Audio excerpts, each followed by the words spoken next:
Rieccoci, primo Inter Pares, appuntamento del mercoledì, gruppo TV7, come di consueto siamo in diretta sulla pagina Facebook. Avete appena visto, abbiamo sentito il medio, la dottoressa Lorena Gottardello, che ci ha dato delle rassicurazioni abbastanza positive, diciamo, no? Insomma, vedere che, sentire che su 80.000 dosi praticamente uno solo ha avuto qualche piccolo problema, sentire che prima delle vacanze tutti i padovani della provincia, dico Padova e provincia, verranno vaccinati, quelli sopra i 18 anni, insomma, santo che i vaccini fanno bene, insomma, nel sentire da responsabile qualche garanzia ce l'ha data, qualche, più di qualche.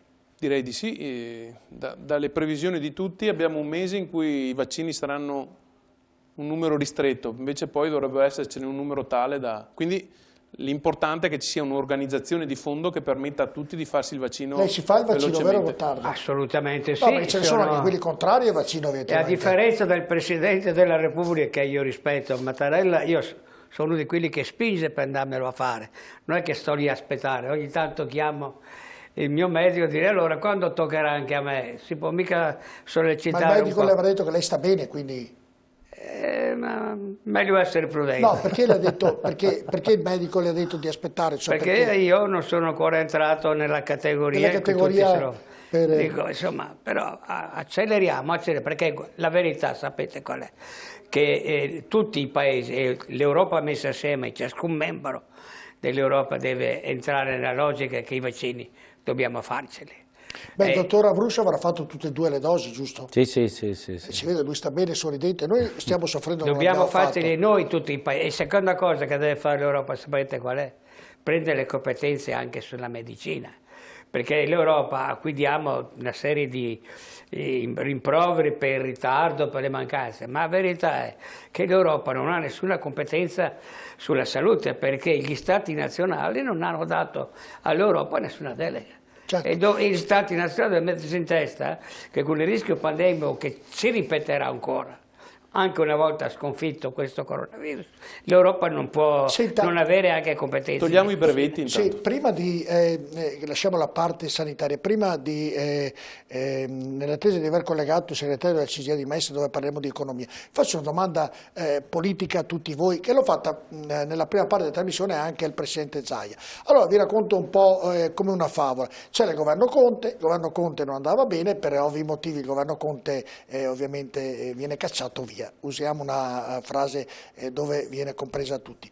Il Presidente della Repubblica prende Draghi, una persona stimata, tra l'altro un compaesano, la moglie è una compaesana del sindaco di Noventa, siamo andati a fare anche un servizio proprio del nostro telegiornale, e prende Draghi. Draghi cosa fa? Nel suo primo ragionamento che fa alle Camere ripete più o meno le stesse cose che aveva detto Conte quando è stato insediato, perché più o meno, io ho sentito i ragionamenti, non cambiavano molto uno dall'altro. Poi ti accorgi che prende 7 ministri del governo, come diceva lei prima, governo Conte, con dei sottosegretari, insomma con molta gente che c'era prima, e poi vedi che rispolvera dei ministri, senza nulla togliere da quello di Venezia, Brunetta, che non mi veniva il nome, la Gelmini che l'ho avuta ospite qui a Primo, tanti altri che erano ormai andati in soffitta quasi senza nulla togliere.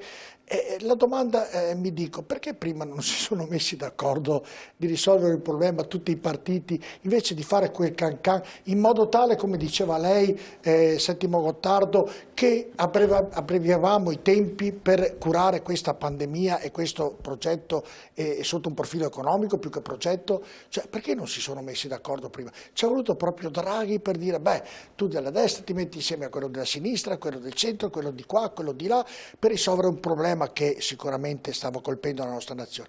Mi domando, in un momento difficile, non ci si poteva mettere d'accordo prima e risparmiare tutto questo tempo, visto che poi Draghi sicuramente avrà delle qualità, non metto in dubbio, eccelse, però ha rifatto più o meno quello che aveva fatto Conte prima.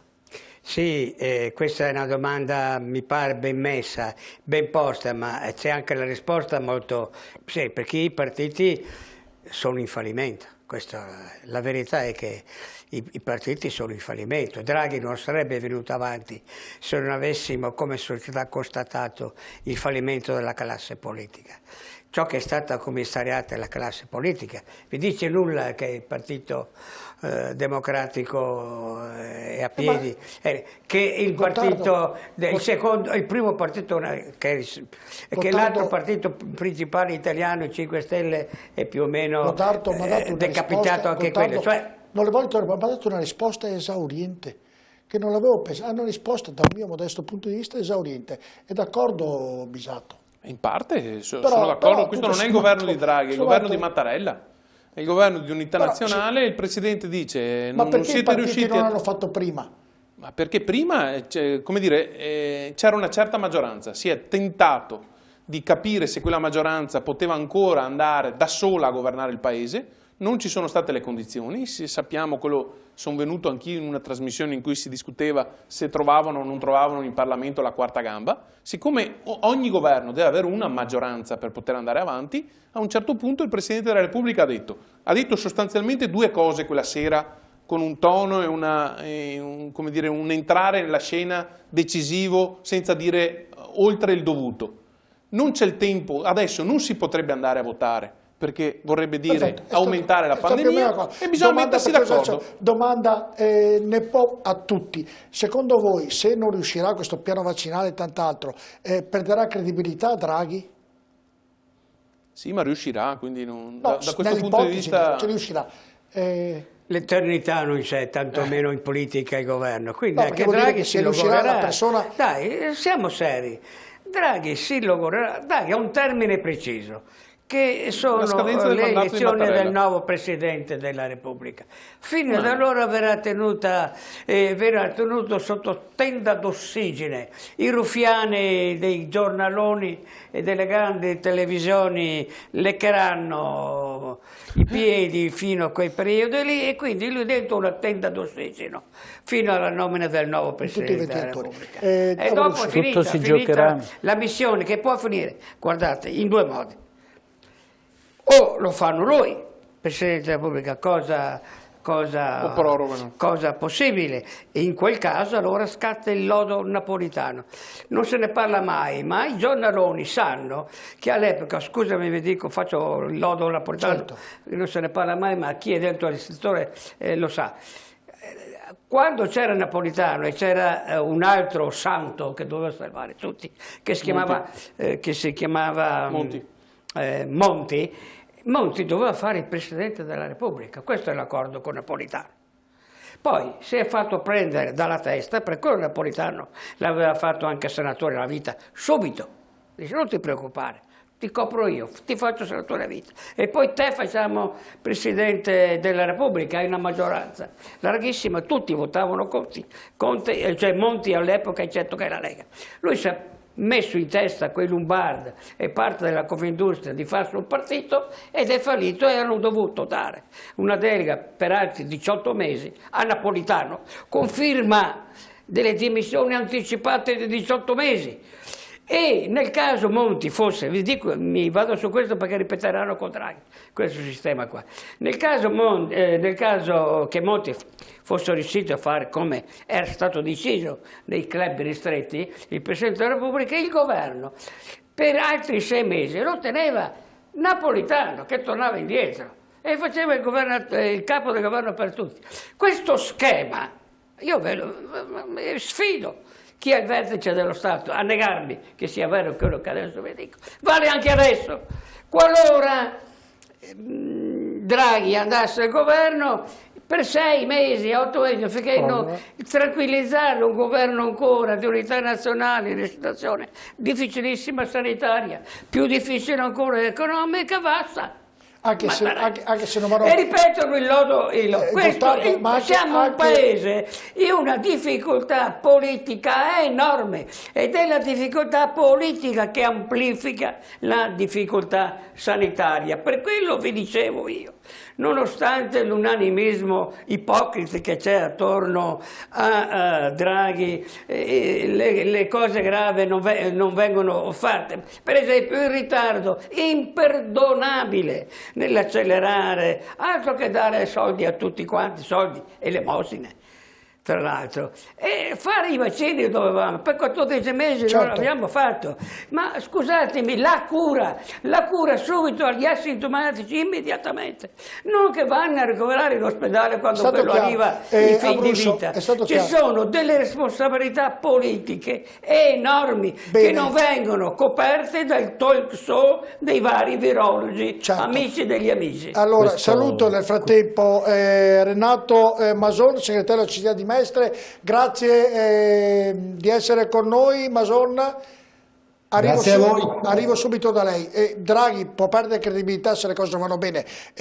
Bisato ha detto andranno sicuramente bene, ce lo auguriamo tutti, metto l'ipotesi, ma può perdere la credibilità che lui ha ad ampio raggio in tutta Europa. Insomma. Come l'ha perduta Conte, la perderà lui, perché si gioca su due fronti, vaccini e ristori.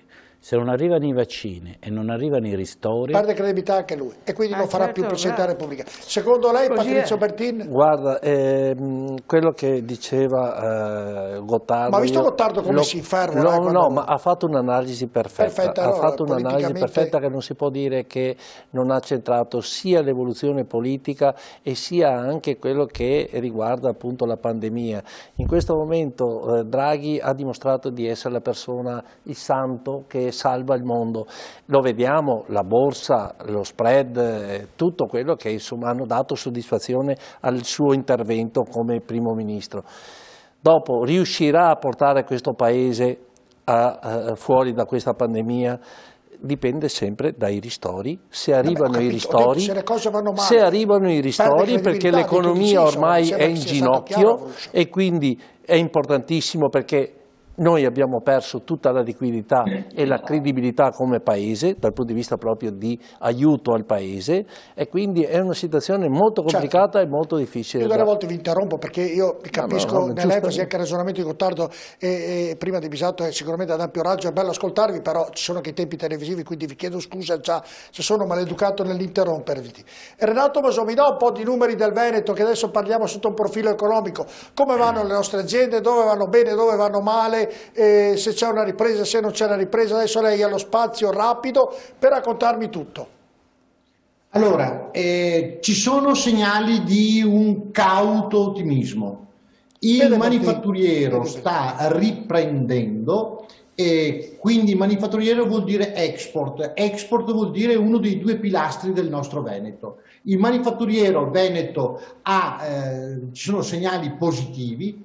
I segnali positivi vengono confermati dall'utilizzo della cassa integrazione che è diminuito rispetto al periodo 2020, il primo bimestre 2021, quindi sono tornati a lavorare industria, i dipendenti, però, esportazione un poco, più del 2020. Le esportazioni hanno ripreso rispetto alla situazione tragica del 2020. Quindi su questo fronte diciamo che c'è qualche campanello di positività. Attenti, qual è l'altro punto debole nostro? L'altro punto debole nostro è il turismo, cioè il turismo non è ripartito e sappiamo che è la seconda colonna della nostra ricchezza veneta, non è ripartito.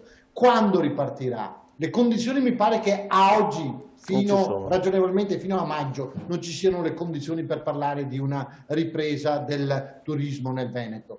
E sappiamo cosa vuol dire turismo nel Veneto. Vuol dire grosso modo intorno al 13-14% della ricchezza del PIL veneto. E siamo veramente messi male. Basti guardare gli arrivi di crociere, di navi da crociere nel porto di Venezia per capire che stiamo andando verso nelle crociere meno 90% rispetto al 2019. Continuiamo anche in questo primo trimestre 2021, ma complessivamente viaggiamo ancora a meno 70-75% di presenze turistiche nel Veneto in questo periodo rispetto allo stesso periodo del 2019. Previsioni, Mason, previsioni per quest'estate con i vaccini ce ne sono? Se arrivano i vaccini, le condizioni per ripartire per il nostro Veneto ci sono, non dico tutte, ma tante. C'è un altro punto debole, direttore, consentimi che ti porti via un altri due secondi. C'è un altro punto debole del nostro Veneto ed è la finanza, il credito. Non ci siamo, direttore. Noi stiamo chiedendo a Roma che venga costituito una authority, un monitoraggio da un organismo terzo per controllare rispetto alle promesse, rispetto agli annunci dati, quanto veramente entra nell'economia reale. Noi su questo siamo decisamente negativi, certamente per i dati che abbiamo al 31 dicembre 2020, certamente, ma gennaio-febbraio e diciamo anche marzo ormai, gennaio e febbraio non vanno meglio del 2020. Il commercio? Non c'è credito alle imprese. Ma so, il commercio, i piccoli commercianti, gli artigiani, i bar, ristoranti? Male. Allora, l'artigianato legato al manifatturiero regge, legato alla casa regge, non sto dicendo che fa grandi passi in avanti, regge, e commercio, legato sia il commercio, piccolo commercio, sia il turismo, questi sono i punti di grande difficoltà, di grande sofferenza del nostro Veneto. E quindi cosa bisognerebbe fare? Che il governo ovviamente elargisse... I casi sono due. O accettiamo quello che ha detto Draghi, ho sentito un po' da parte del dibattito precedente, quello che ha detto Draghi, e cioè che alcune parti della nostra economia vanno lasciate, abbandonate al loro destino, cioè non si aiutano, e allora attenti, perché nella testa di Draghi, per chi lo conosce, per chi ha letto le sue relazioni nei tanti anni in Banca d'Italia e in BCE, sa che lui quando parla di economia, parla della grande impresa, che è vero che è il traino, ma non è solo quello l'economia reale. Se dobbiamo guardare a quello che ha sostenuto finora Draghi per la piccola impresa, per la microimpresa e quindi anche non solo dell'artigianato ma anche del commercio, ma anche del turismo, c'è poco futuro. Io invece sono convinto, spero, che ci sia una capacità di alcuni ministri presenti in questo governo di reagire con forza e determinazione e spero con risultati perché questo non avvenga. Ma le premesse non sono positive, direttore. Rimanga lì. Patrizio Bertin, dopo i numeri che ci ha dato e la posizione di tutte le nostre aziende, dalla grande ovviamente i manufattiere... Ma quello che ha detto Renato Mason è la verità, perché noi siamo una categoria a rischio, quindi le banche a noi non danno più credito.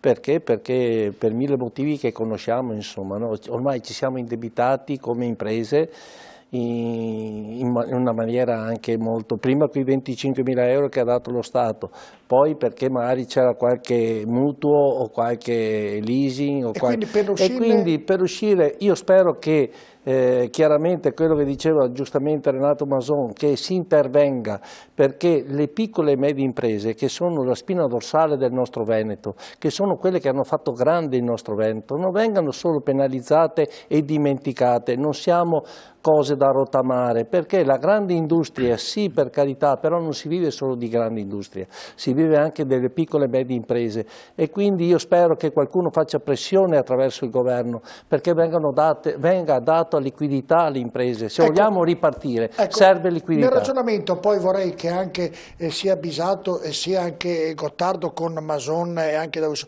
Prima di entrare in studio parlavamo ovviamente che i commercianti, oltre il danno che stanno subendo per questo maledetto virus, hanno un danno ben molto più ampio, che è quello dell'e-commerce, cioè ovviamente la grande distribuzione mondiale che ti arriva a casa con una puntualità, con costi che hanno addirittura il 20-30% in meno del negozio perché hanno meno spese. E come si potrà abbattere questa situazione? Lo chiedo prima a Mason rapidamente, ovviamente, poi un Amazon che non è tassato perché non è tassato come dovrebbe essere, e questo è già un problema grosso che i ministri che faceva riferimento prima a Mason prendono in considerazione anche questa possibilità di dare qualche soldino di Amazon anche agli italiani. Mason.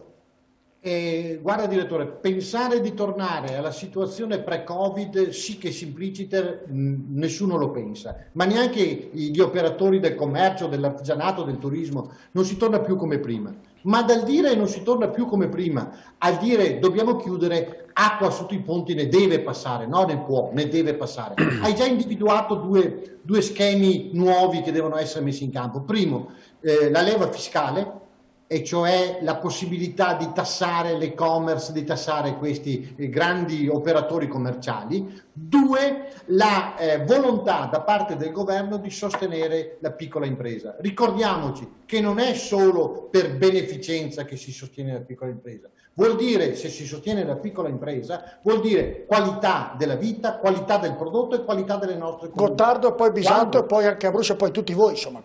No, dice cose serie, purtroppo Mason dice cose davvero serie, perché qui il coronavirus direttamente dice poco o niente, ma però è un rivelatore di una situazione nuova che si viene creando e nessuno di noi ancora conosce quale sarà veramente la fine.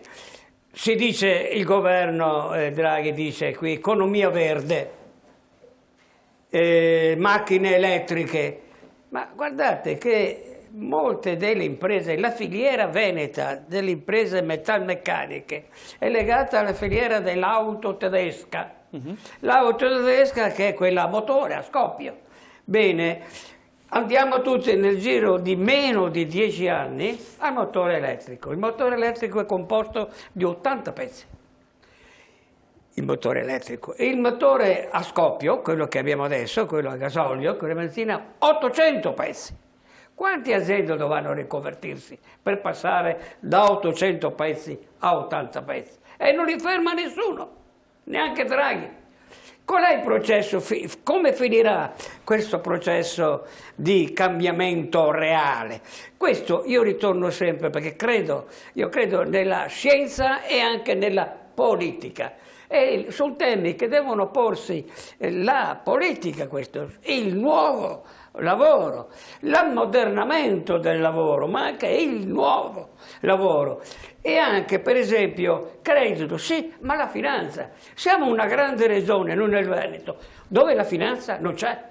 Per fare un mutuo dobbiamo andare, se va bene, a Siena, abbiamo svenduto. Se va bene, se no andiamo a Milano, Torino, Francoforte. Cioè, problemi finanziari, problemi di innovazione tecnologica. Si pone nel Veneto altro che fare in ogni provincia una università o una facoltà di medicina. Un politecnico. Possiamo noi accompagnare una nuova grande innovazione e nel Veneto accontentarci di fare piccole università, super piccoli licei in ogni cittadina di provincia? Draghi ha messo o non ci poniamo il problema di grandi iniziative di ricerca a supporto del lavoro? Ecco, quindi, per superare questo Draghi ha messo i ministri tecnici, quelli che sull'energia dovrebbero fare un gran lavoro. Insomma. Fermi tutti, dico la pubblicità, poi Bisanto, tra poco.